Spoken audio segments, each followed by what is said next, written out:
Hi guys, welcome back to day number 4 of the lockdown workout from Barbell Brigade.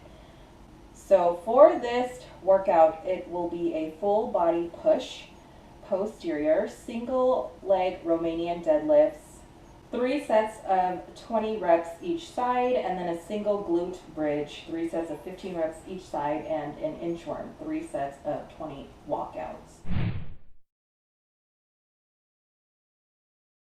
Disclaimer, I'm not a coach, trainer, personal trainer, fitness expert, professional, or anything. I'm just solely doing this for entertainment purposes only.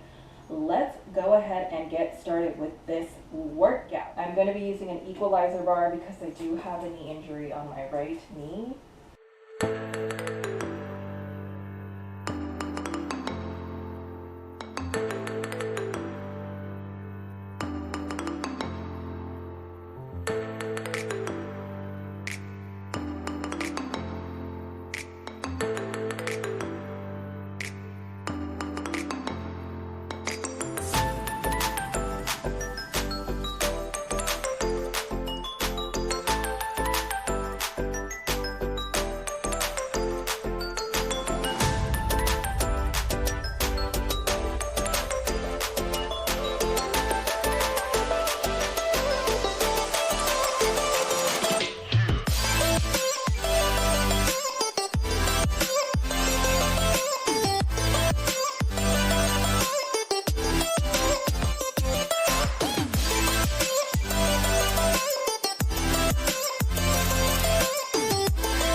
sweaty.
Oh. Okay guys, that wraps up today's lockdown workout, day number 4. Don't forget to stretch when you're done. Thank you for watching, and I will see you on day number 5. Oh, oh, oh.